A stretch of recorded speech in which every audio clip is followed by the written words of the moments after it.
Aujourd'hui, nouvelle vidéo New All MMA dans laquelle on va voir quels sont les combats à organiser après cette UFC 330. On commence directement avec le prochain combat de Mick Chimek au rollby. Et d'ailleurs, ne vous moquez pas du mur qui est derrière moi, c'est pas moi, c'est la chambre d'hôtel, hein. Oui, il y a un mur couleur trans, je sais pas quoi, bleu-violet. C'est pas moi, c'est la chambre d'hôtel en Tunisie. Donc si vous voulez vous moquer de quelqu'un, moquez-vous de la Tunisie, c'est pas mon problème. Bref, en tout cas, Mick Chimek au rollby, je pense que le prochain combat à faire, c'est contre Daniel Rodriguez. Pourquoi?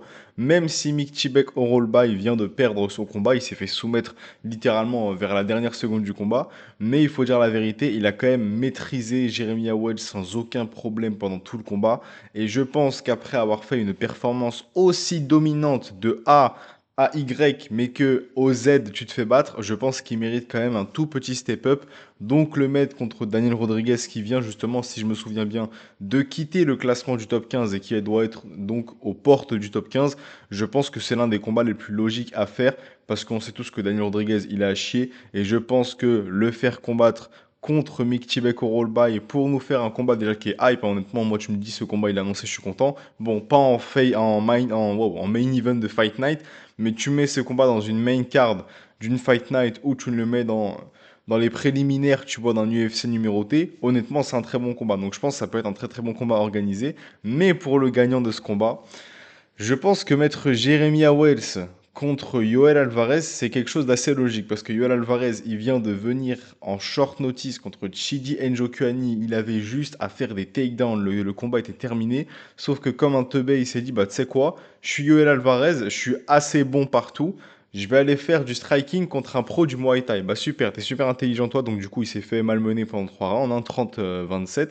Mais je pense que contre quelqu'un comme Jeremiah Wells, déjà Jeremiah Wells, vu, même s'il s'est fait dominer de A à Z, vu l'upset qu'il vient de lâcher, je pense qu'il mérite un step-up. Et vu que Alvarez, lui, de son côté, vient de perdre, je pense que le faire combattre contre Jeremiah Wells, tu vois, une petite punition en mode tu redescends, je pense que c'est nécessaire. Donc je pense que ce combat est clairement le combat le plus logique. D'ailleurs, hier, je me souviens, je vous avais dit en mode ouais, les combats de rollby, Alvarez et tout, je les ferai pas. Mais au final, je me suis chauffé, je me suis dit, vas-y, on va faire quasiment toute la carte. Mais je crois que j'ai juste pas mis le combat de Neil Magny, tu vois, contre Brahima. J'ai pas fait ces deux-là, j'avais la flemme. Et il y a qui d'autre que j'ai pas fait? Ouais, Tobias et Fernando, bref, mais je pense que vous n'en avez rien à foutre de leur combat. Prochain combat. Vincente Luque qui vient de perdre en middleweight contre Treason Gore. Je pense que le combat le plus logique est de le mettre contre Charaboulet. Pourquoi? Certains pourraient penser que Charaboulet est un gros step-up. N'oublions pas que Charaboulet n'est même pas top 15 et d'ailleurs qu'il n'est même pas niveau top 15, soyons honnêtes. Mais surtout, sa dernière performance contre Michel Pereira, c'était un combat très serré. Et soyons honnêtes, Charaboulet a quasiment triché, hein. Il a attrapé les cheveux de Michel Pereira je ne sais combien de fois. Si je me souviens bien, il a même mis un high poke. Donc, même si à la base, on peut dire qu'il a gagné ce combat 29-28 par décision, la réalité c'est que n'importe quel autre arbitre qui n'était pas Herb Dean lui aurait enlevé un point et il y aurait eu un égalité, ou même peut-être qu'il aurait perdu le combat. Donc, je pense que Charaboulet ne mérite absolument pas un step-up et mérite actuellement de combattre un combattant qui est rendu vers la même tranche que lui dans les classements, top 20, top 25, et je pense que Vincente Luque est un combattant qui, même s'il vient de perdre contre Treason Gore, mérite de combattre contre Charaboulet, étant donné qu'actuellement ils sont à peu près au même rang dans la division. Donc je pense que c'est un combat qui est super intéressant. C'est encore une fois un combat. Si tu mets ce combat dans une main card de Fight Night, je trouve ça très très bien. Tu me mets ça dans une préliminaire de carte UFC numérotée, pas de souci. Mais bon, connaissant Charaboulet, vu que c'est une star à Abu Dhabi, ils vont sûrement faire ça dans une main card si un jour ils font ce combat ou un main event d'une Fight Night. Mais bref, en tout cas, je pense que ce combat est très logique à faire. Et honnêtement, avouez que je vous ai proposé 3 bangers pour l'instant. Orolba et Rodriguez, banger. Wells Alvarez, banger. Luque contre Boulette, banger. Pour l'instant, peut-être que je suis pas le meilleur en termes de prédiction. Voilà, à la base, quand c'était New All MMA sous musique We Party, pour ceux qui étaient là, vous vous souvenez, New All MMA sous musique We Party, je vous jure, on était les meilleurs en prédiction. Peut-être que actuellement, niveau prédiction en 2026, bon, on est évidemment bien au-dessus de la moyenne, mais on a quand même fait deux trois cartes qui étaient pas ouf, comme ce qu'on a pu faire pour l'UFC 330. On a eu seulement 60% de réussite, si je me souviens, non, 58,3, je sais plus. Mais en termes de matchmaking, personne ne m'arrive à la cheville. Bref, ne vous inquiétez pas, le niveau des prédictions va remonter. Mais en tout cas, Prochain combat, Treason Gore. Je pense que ce qui est le plus logique pour lui, c'est de lui donner Marvin Vettori. Pourquoi? Je sais que Marvin Vettori était censé combattre Charaboulette pendant un moment, si je me souviens bien, mais actuellement dans la division, je pense que Charaboulette est en dessous de Vettori. Et je pense que battre Vettori, sachant que c'est quand même un mec qui a pu battre pas des gros noms de la division, mais des noms assez marquants, je pense que pour Treason Gore, ce nom, il me très bien. Celui, ça va être le nouveau Khalid Roundtree Jr. Maintenant, ça va être Treason Gore. Treason Gore, le truc, c'est que il vient de battre Vincent Luque. C'est pas non plus une victoire incroyable, mais le mec est seulement à 8-4 en carrière. Donc, on le voit tous encore un peu comme un mec en mode, ouais, il est pas si fort que ça, tu vois, ce mec. Mais je pense que s'il bat Vettori, il montre que, voilà, j'ai quand même un certain niveau, tu vois, ça fait, il a battu Luque, il a battu Vettori, et peut-être qu'après, il pourra battre des noms encore plus intéressants. Donc, je pense que le mettre contre Marvin Vettori, après, je t'avoue que ceux-là, tu peux échanger leurs deux adversaires, hein, parce qu'en fait, ils ont fait une guerre super serrée, donc c'est dur de donner un adversaire à l'un qui n'est pas, qui est un peu en dessous, un peu au-dessus de l'autre, tu vois, mais en soi, tu peux faire Treason Gore contre Charaboulette ou même Luque contre Vettori, mais je pense qu'actuellement dans la division, celui qui est le plus haut, ça reste Vettori, étant donné qu'il a quand même eu quelques bonnes victoires avant, même s'il est sur la descente, mais en tout cas, les deux méritent d'avoir un combat pour monter dans la division. On passe ensuite à Eduardo Chapolin, si je me souviens bien. Les gars, j'ai pas envie de manquer de respect, hein. J'ai jamais vu un flyweight aussi gras, hein. Qu'est-ce que c'est que ce corps, sérieusement? Non, mais je suis désolé, mais t'as vu, tu me dis flyweight. Frérot, tu fais 56 kilos, j'ai oublié c'est quoi exactement c'est quoi la pesée lightweight exactement, c'est combien? J'ai oublié, je crois que c'est 50, non, 52, c'est les strawweight. C'est pas 56 ou 57, j'ai complètement oublié c'est quoi le plat, le plat, wow, le poids des flyweight. Mais frérot, tu fais 55 kilos, 57 kilos, genre. Normalement, n'importe quel combattant qui fait 57 kilos, tu dois avoir un physique à la Bruno Silva, tu vois, un physique à la Pantoja, un physique à la Joshua Van. Regardez le corps de Chapolin. Non, sérieusement, j'ai pas envie de manquer de respect, mais il y en a, ils font aucun effort. Bref, en tout cas, c'est pas grave, on n'est pas là pour juger les corps, on est là pour juger les prochains combats pour le matchmaking. Et je pense que au vu de sa performance contre Charles Johnson, il nous a fait un combat qui était quand même assez serré, et on parle d'un Charles Johnson qui vient à peine de sortir du top 15. Je pense que donner un combattant qui est aux portes du top 15 comme Bruno Silva à Chapolin est quand même très raisonnable, hein, sachant que c'était son tout premier combat à l'UFC. Je pense que si tout premier combat à l'UFC, tu viens et tu fais une guerre quasiment 50-50 face à un mec qui vient juste de sortir du top 15, et le pire c'est que la manière dont il te bat, c'est avec un twister, hein, donc il a dû aller chercher l'une des soumissions les plus compliquées de son arsenal pour réussir à te la passer.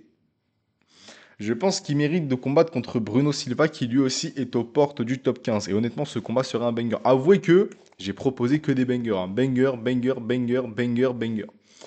Meilleur matchmaker, pas de souci. Meilleur en prédiction, on revient pour reprendre le titre. Bref, pour l'instant, le meilleur en prédiction, je sais pas c'est qui, tu vois. Mais après, j'avoue qu'il y a quasiment personne qui est fort en France, hein. Il y a qui est fort en France en prédiction? Dites-moi en commentaire si vous connaissez des gens qui sont forts en prédiction en France, à part moi évidemment. Mais étant donné que là, on n'est pas forcément sur la meilleure période, tu vois. Il y a quoi? Je sais que Nadir en ce moment, il fait des bonnes prédictions. Nadir MMA. La zone. Je crois que la zone en ce moment, il fait des bonnes prédictions. Je sais pas, je regarde pas trop les autres honnêtement, hein. Liska, je sais pas trop si ses prédictions sont bonnes. Bref, dites-moi en commentaire si vous connaissez des mecs qui font des bonnes prédictions. Mais je sais qu'en France, 99%, ils ont des prédictions qui sont exécrables. Et à chaque fois, quand je regarde leurs prédictions et je regarde les miennes, je me fais hébé. Heureusement que c'est moi qui ai fait mes prédictions. Bref, en tout cas, voilà le prochain combat qui devrait être fait pour Chapolin. Ensuite, Charles Johnson, je pense que pour son prochain combat, il mérite de combattre contre Tagir Ulanbekov. Pourquoi? Parce que si je me souviens bien, le dernier combat de Tagir Ulanbekov, c'était contre Kyoji Horiguchi, un combat qu'il a à peine perdu. Non, je rigole, il s'est juste fait rouler dessus, hein. Il s'est fait rouler dessus par Kyoji Horiguchi. Je crois que Kyoji a quand même assez gagné le premier round sans trop de problèmes et qu'il a ensuite soumis Tagir Ulanbekov au deuxième round. Mais on sait que Kyoji Horiguchi, c'est quand même l'un des meilleurs de la division, donc c'est compréhensible. Maintenant, est-ce que Tagir Ulanbekov est capable de battre quelqu'un comme Charles Johnson? Parce que n'oublions pas que sa victoire avant, comment il s'appelle déjà? Sa victoire avant Kyoji Horiguchi, j'ai oublié c'était qui? Je crois qu'il avait combattu un mec invaincu à l'UFC 311. Après, il avait un autre combat, j'ai oublié c'était contre qui, mais tout le monde disait que c'était un vol. Mais bref, en tout cas, je pense que donner Charles Johnson à Tagir Ulanbekov, ça peut être un très bon combat. Parce que Charles Johnson, actuellement, c'est un peu le mec, quand tu le bats, tu sais que tu as un contender qui est quand même assez chaud. Bon, ça dépend qui, hein, évidemment, si tu es Alex Perez, ça compte pas.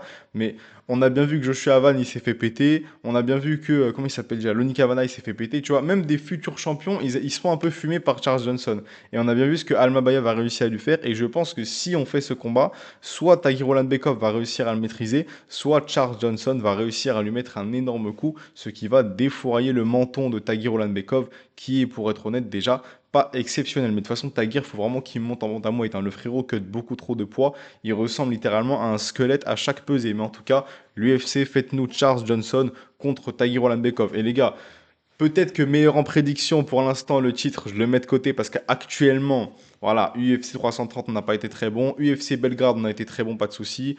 Kamaru Usman contre GDP, on n'a pas été très bon. UFC 329, on a été bon, mais à ce moment, je suis plus sur une période où on est très bon, après on va être un peu mauvais, après très bon, tu vois. On n'est pas sur très bon, très bon, très bon, très bon comme Newell MMA Prime.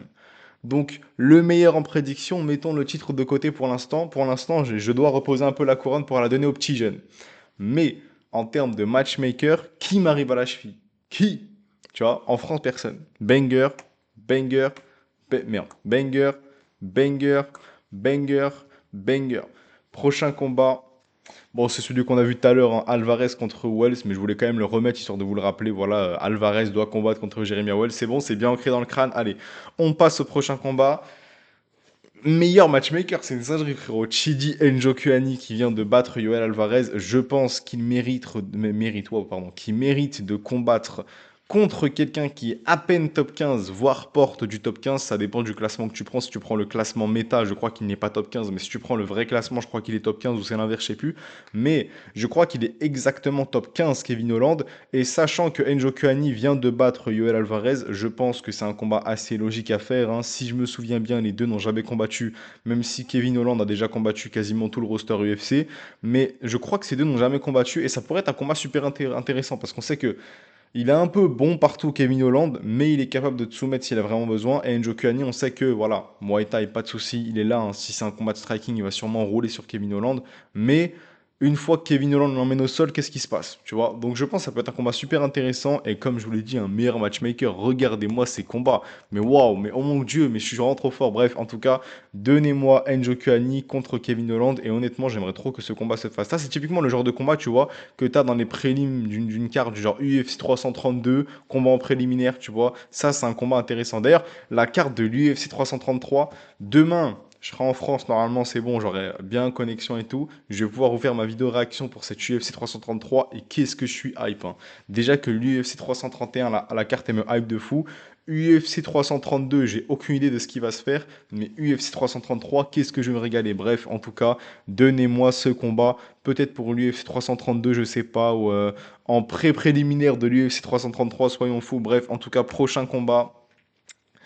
Meilleur matchmaker ou pas, les gars? Est-ce que c'est. Mais qu'est-ce que c'est que ce poulet que je suis en train de vous proposer, hein? On dirait ma carte UFC Paris que je vous avais proposée. Bon, finalement, ils nous ont fait une carte UFC Paris qui, à la base, partait très mal. Mais au final, ils ont réussi à bien remonter la pente, hein. Finalement, la carte UFC Paris est quand même très très bien. Mais bref, en tout cas, Esteban Ribovic qui vient de battre J'allais dire qui. J'allais dire Ribovic qui vient de battre Ribovic. Esteban Ribovic qui vient de battre Edson Barboza de 40 balais. Soyons honnêtes, ça n'apporte absolument rien à sa carrière. Maintenant, comme je l'avais dit hier dans ma vidéo réaction à l'UFC 330, battre un Barboza de 40 balais, ok, cool, encore heureux. Maintenant, mettons-le contre un vrai prospect de la division. Mettons-le contre Manuel Torres. Est-ce que tu es capable de battre Manuel Torres? Parce que là, on parle de deux mecs qui sont aux portes du top 15, tu vois, genre la seule défaite majeure de Ribovic dans la division, c'est Gamrot, qui est l'un des meilleurs des meilleurs combattants en lightweight.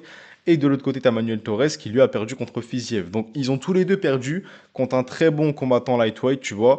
Donc est-ce que Ribovic est capable de battre quelqu'un comme Manuel Torres? Je ne pense absolument pas, mais on ne sait pas, tu vois. Donc honnêtement, je pense que c'est le meilleur combat à faire, hein. Manuel Torres doit prendre quelqu'un en dessous de lui vu qu'il vient de perdre de manière assez significative contre Fiziev, KO au deuxième round.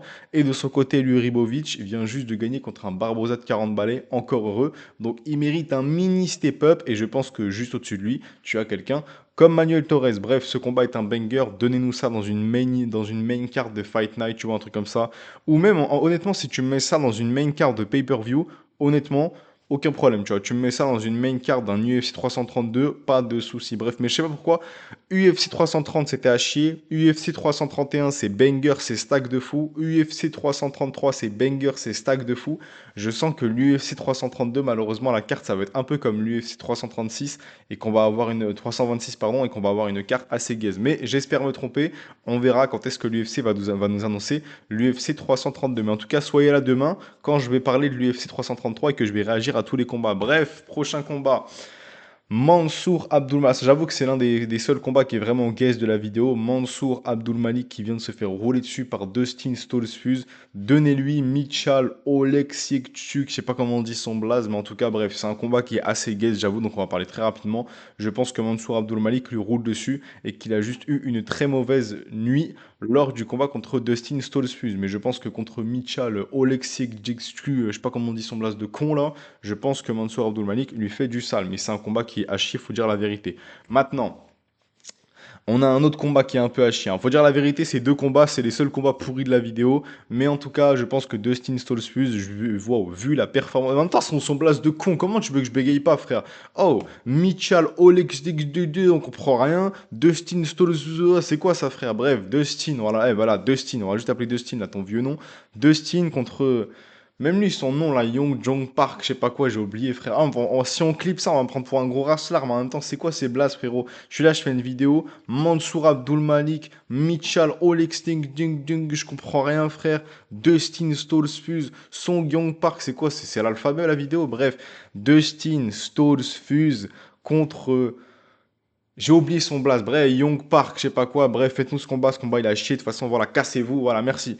On passe enfin. Allez, vas-y, ils m'ont énervé, ceux-là. C'est quoi ces blasts de cons, là? Bref, faites-nous ces vieux combats de merde, là. C'est bon, on passe à la suite. Alors, Koef Fernandez, comme je vous l'avais dit, il est vraiment gaze, mais je pense que même si c'est un combat où ça reste deux des plus nuls prospects lightweight actuels, en fait, ce qui est drôle dans ce combat, c'est que c'est deux des pires prospects lightweight actuels, mais c'est également deux des plus surcotés prospects lightweight actuels. Tout le monde parlait de Nazim Sadikhov comme si c'était ce combattant super chaud qui allait rouler surtout sur la division, qui vous a dit à l'UFC 323, si je me souviens bien, que Faresiam allait lui mettre un TKO au deuxième round. Qui? C'est moi. Et ensuite, Koé Fernandez, qui vous a dit que Turner allait lui rouler dessus? C'est moi. Bref, en tout cas, Koef Fernandez, il est à chier. Nazim Sadikhov, il est à chier. Qui va gagner entre les deux? Je pense que Sadikhov gagnerait quand même ce combat. Mais en tout cas, même si c'est deux combattants à chier, honnêtement, dans la division des lightweight, même si c'est deux des lightweight les plus surcotés actuellement, je pense que c'est quand même un combat super intéressant. Donc honnêtement, l'UFC, donnez-nous ce combat. Ça m'intéresserait de fou qui voit qui parmi les deux pires prospects lightweight est le meilleur. Bon, je dis pire prospect, mais évidemment, hein, ils ont battu les pires prospects lightweight chacun.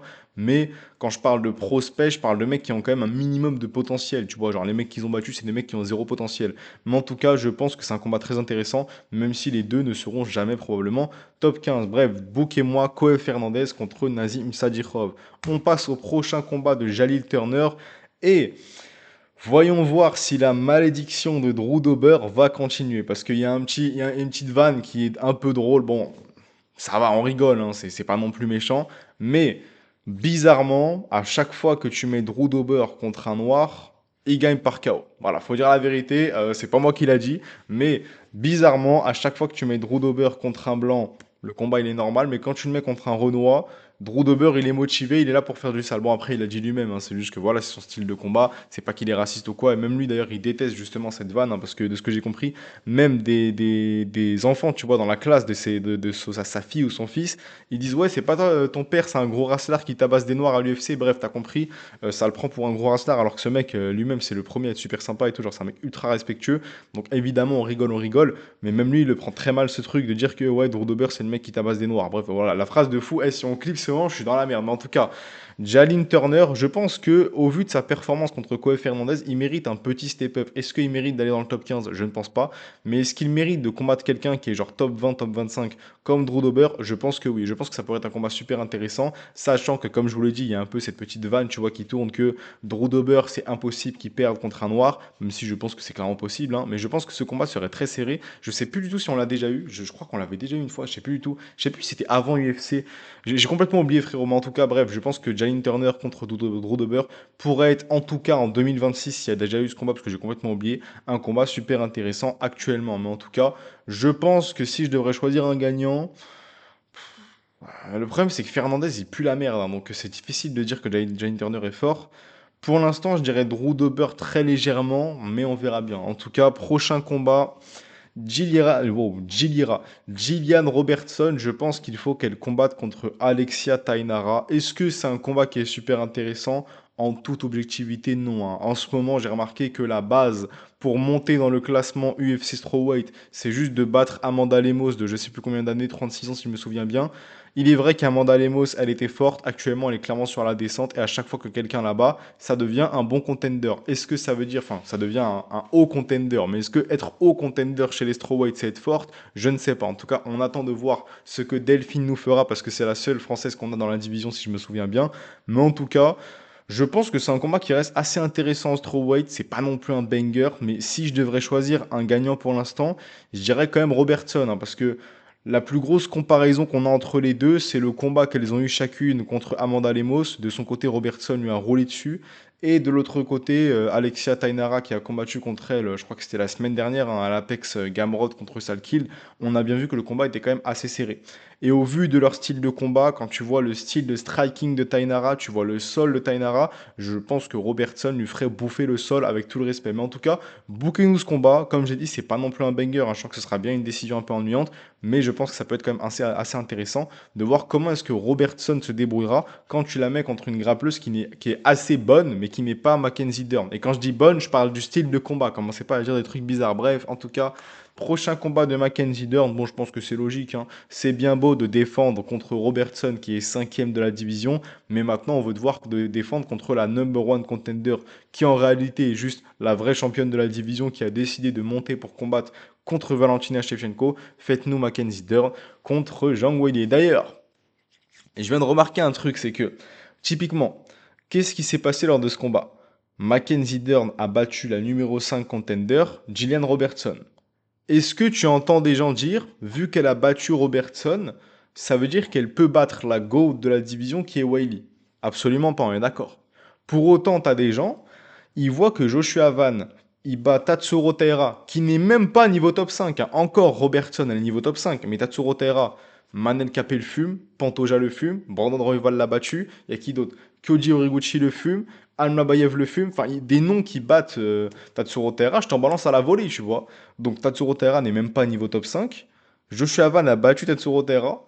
Et les gens ils disent que vu qu'il a battu Taira, c'est qu'il bat Pantoja. Les gars, j'ai vu les cotes, t'as vu, je ne vous invite pas à parier, hein. Mais quand j'ai vu que Pantoja était underdog contre Joshua Van lors du rematch, je sens qu'il y a des gens qui vont être riches. Voilà, faut dire la vérité. Je ne vous conseille pas de parier, évidemment, c'est mauvais, ça ne sert à rien, c'est du caca boudin. Mais je sens que des gens vont être riches. Voilà, faut dire la vérité. Mais en tout cas, quand je vois que des gens, vu que Joshua Van a battu un bon grappleur comme Tatsuro Taira, ils pensent qu'il peut battre un élite grappleur comme Pantoja, et que tu vois que Mackenzie Dern, de son côté, elle a battu une bonne grappleuse comme Gillian Robertson, personne ne pense qu'elle va battre une élite grappleuse comme Zhang Weili. Je pense que ça montre à quel point le raisonnement des gens qui disent que Joshua Van va gagner, il est un peu chelou. Mais en tout cas, peut-être que je me trompe, on verra bien. Mais je pense sincèrement que Pantoja va sauvagement le soumettre au premier round. Et en tout cas, on verra bien. Mais je pense que encore une fois, pour celui-là, je ferai un système de drapeau, tu vois, en mode ouais, je prendrai un drapeau du Brésil, je sais pas s'il perd, je sais pas. Mais en tout cas, j'achèterai le drapeau en avance pour celui-là parce que bon, le drapeau de l'Angleterre là, que j'ai dû attendre un mois pour qu'il arrive parce que je l'ai pris sur AliExpress. Je prends un truc de 2 mètres sur 3 mètres, je me dis je vais les mettre bien et tout, ils vont être contents. J'arrive, on me donne une petite connerie comme ça là. D'ailleurs, enfin, d'ailleurs, vous savez pas de quoi je parle parce que cette vidéo, je la drop aujourd'hui. On est le combien là? Si je me souviens bien, on est le 17, mais vous allez voir, dans le 19. Le 19 août, il y a une vidéo qui drop, ou le 20, je sais plus, mais il y a une vidéo qui va drop dans laquelle, à un moment, je vais vous montrer le drapeau que j'ai reçu, vous allez rigoler, hein, parce que j'ai commandé un drapeau de 2 mètres sur 3 mètres, drapeau de l'Angleterre. J'ai reçu un drapeau, allez, je vous montre avec mon élastique, le drapeau, il fait quelle taille? Il fait cette taille.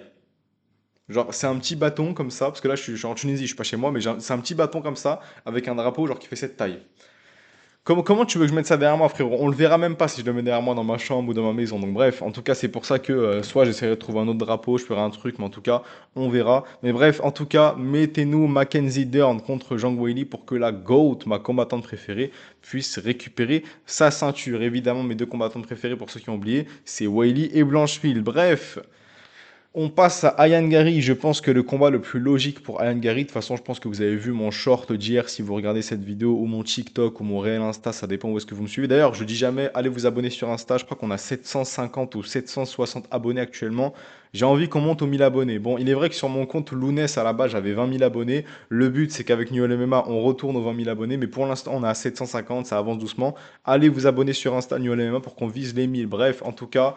Je pense que le prochain combat de Ian Gary, le plus logique, est clairement de le mettre contre le gagnant de Sean Brady, contre Gabriel Bonfim. Ce combat a été annoncé, d'ailleurs je vais également réagir à ce combat lors de ma vidéo demain pour l'UFC 333, mais ce combat a été annoncé et honnêtement, comme je vous l'avais dit, hein, je pensais que c'était ce combat qui allait être organisé. Très content parce que je pense que ça va montrer justement qui est réellement niveau top dans cette division, parce que Gabriel Bonfim, bon, t'as gagné contre un Belal Mohamed de 37 ans qui a voulu faire le striker. Cool. Bon, après, Belal a juste été con. Au bout d'un moment, frère, tu fais contre JDM, tu fais le striker. Tu perds. Ian Gary, bon, il a combattu normal, il a perdu. Mais ensuite, tu viens contre Bonfim, tu fais le striker. Tu perds. Bon, au bout d'un moment, fais le grappleur, arrête de faire le striker. Mais bref, il a combattu contre Bonfim, il s'est fait 50-45. Et de son côté, Sean Brady, il vient seulement de battre Buckley. Et si je me souviens bien, juste avant, ouais, il avait perdu contre Morales. Je pense pas que Gary contre Morales est un combat logique, sachant qu'on sait que Morales a un combat qui est booké, selon lui, en tout cas de ce qu'il a dit. Et Amosov aussi, donc je suppose qu'on va avoir Morales contre Amosov. Et oui, malheureusement, ce combat n'a pas été pour l'UFC 330, mais c'est pas grave, je pense qu'on va avoir Morales contre Amosov. Vu qu'on sait que Morales n'est pas dispo, on va pas faire Gary contre Jack Della Maddalena, hein. Jack Della Maddalena ne mérite absolument pas de combattre au-dessus, sachant qu'il est sur 2 défaites d'affilée. Donc je pense que le plus logique, c'est de donner Gary au gagnant de Brady contre Bonfim. Je pense, il y a deux issues. Soit Gabriel Bonfim gagne ce combat juste parce qu'il est plus grand et que du coup il peut faire un peu comme Morales et balancer des gigas par pound sans prendre aucun risque. Parce que voilà, on est en welterweight, hein, on n'est pas en bantamweight comme Merab contre O'Malley ou O'Malley. N'importe lequel d'entre vous qui regarde cette vidéo, on peut juste le porter très facilement. Là, on parle de Bonfim qui a une bonne défense de takedown quand même. Je pense que ce sera plus compliqué. Mais je pense que Brady va quand même être capable d'emmener Gabriel Bonfim au sol et de le soumettre au deuxième ou au troisième round. Donc je pense que Sean Brady va gagner ce combat et j'espère, hein, parce que comme vous le savez, c'est un de mes combattants préférés. Et je pense que Sean Brady va ensuite combattre contre Ian Gary. J'espère que Sean Brady va gagner ce combat, mais le problème c'est que vu la taille de Ian Gary et vu sa défense de takedown qu'on a pu voir lors du combat contre Islam, je pense que malheureusement Ian Gary sera trop pour Sean Brady. Mais Sean Brady, ça m'énerve parce que pour moi, ce mec actuellement, en termes de pure skills, c'est le deuxième meilleur de la division. Le problème, c'est qu'il a juste été full nerfé par la nature et qu'il fait malheureusement à peine 1m73 ou 1m70, je sais plus. Genre, il est minuscule, frérot. Enfin, désolé pour les mecs qui font moins d'1m75, tu vois, qui regardent la vidéo. T'as vu, moi je fais 1m83, donc je m'en fous. Mais quand je vois un mec, il est si fort que ça. Et malheureusement, il fait seulement 1m70, tu vois, 1m73, c'est dommage parce que c'est un combattant. Maintenant, un mec dans la vraie vie qui fait 1m60, 1m65, tu t'en branles, tu vois, t'es pas là pour être combattant, tu es juste là pour faire ta vie, donc y a rien. T'as juste à accepter le fait que voilà, bah t'es petit. Mais quand je vois un mec comme Brady, le mec qui est deuxième meilleur de la division en termes de skills, et malheureusement, juste parce qu'il est tout petit comparé à des combattants comme Ian Gary ou Morales, t'as vu? Parce que d'ailleurs, Morales, c'est listé qui fait 1m83 comme moi. Frérot, Gary, c'est listé qui fait 1m91. Est-ce que vous avez vu la vidéo où Gary il est en train de parler à Morales, en train de lui dire ouais frérot, arrête de dire n'importe quoi sur moi, etc. Tu sais, il serre la main et tout. Ils font la même taille. Donc, quand je disais que Morales est bien plus grand que ce qu'on croit et qu'il ne fait pas 1m83 comme ça se dit, et c'est pour ça qu'il a battu Brady, ça m'a pris pour un fou, hein. Souvenez-vous, ceux qui étaient là lors de mes vidéos pour l'UFC 322, je vous l'avais dit, j'avais dit c'est impossible que Morales il fait ma taille, il est beaucoup plus grand, frérot. À quel moment est-ce que Sean Brady lui arrive là? Et finalement, c'est bien ce qu'on a vu. Morales fait en réalité peut-être 1m90, tu vois. Donc je pense que ça l'a clairement nerfé. Et même si je pense qu'il va battre Bonfim, je pense que Brady ensuite contre Gary va perdre. Pourquoi? Parce que malheureusement, il a juste été nerfé par la nature. Il y a littéralement 20 cm de différence entre lui et Ian Gary et Morales, tu vois. Donc je pense que même si ça reste le meilleur welterweight du monde, si tu enlèves Islam Makhachev, je pense que malheureusement, au vu de sa taille, Brady ne va pas gagner contre Gary. Mais en tout cas, j'espère. Bref, on passe évidemment au dernier combat de cette vidéo et je pense que c'est le plus logique. Même si, comme je vous l'ai dit, pour moi, C'est beaucoup plus impressionnant que Morales bat seulement Brady que Prates bat Edwards et Jack Della Maddalena parce que pour moi, Leon Edwards est clairement sur la descente actuellement. Il a chié. Et comme je vous l'ai dit, Jack Della Maddalena n'a jamais été un top contender. Il a toujours été avec Gaze. Donc même si c'est deux victoires qui sont censées être top niveau, pour moi, c'est deux victoires qui sont juste bien. Mais de son côté, Michael Morales, lui, a une victoire qui pour moi est élite, qui est contre Sean Brady. Et je pense que une victoire élite vaut mieux que deux bonnes victoires, mais étant donné qu'on connaît le système de l'UFC, vu que Prates a deux grosses victoires selon eux, vu qu'il a battu Leon Edwards et Jack Della Maddalena, ils vont sûrement le donner à Prates. Mais honnêtement, rien que pour l'inactivité de Morales, je préfère quand même donner ce combat à Prates pour que Makhachev puisse le soumettre au premier round sans aucun problème. Mais il faut dire la vérité, comparé à Ayan Gary qui a quand même une bonne défense de takedown, il faut dire la vérité, hein, il m'a vraiment surpris, je pensais vraiment qu'il allait se faire emmener très facilement. Il a eu une très bonne défense de takedown. Tu regardes Carlos Prates de son côté, il a absolument aucune défense de takedown, frérot. Même Jack Della Maddalena a réussi à takedown très facilement Carlos Prates. Si Jack Della Maddalena peut t'emmener au sol, je pense que Islam Makhachev n'aura aucun problème à emmener Prates au sol et à le soumettre très facilement. Surtout que Prates, même s'il est également très grand, il est beaucoup moins puissant, tu vois, en termes de, pas de KO power, mais en termes de force pure que Ayan Gary. Donc je pense que dans les échanges, justement, pour que Islam essaye de l'emmener au sol, que ce soit en clinch ou que ce soit en lutte, je pense que Prates aura beaucoup moins de force que Islam et on aura littéralement un combat comme Merab contre Sean O'Malley, sauf que là, ce serait Merab qui sait faire des soumissions et pas Merab qui s'endort sur son adversaire, comme il nous a fait toute l'année 2025, mais tout le monde est en train de le sucer pour une raison que j'ignore. Donc je pense que Makhachev va juste emmener Carlos Prates au sol sans aucun problème et le soumettre au premier ou au deuxième round, comme avec Moïcano, ou encore au deuxième round, comme j'ai oublié qu'il a soumis au deuxième round. Mais bref, en tout cas, voilà les prochains combats à faire. Bref, je vous dis à demain, et demain je serai en France, pas de souci. On réacte à l'UFC 333 et aux annonces de Fight Night.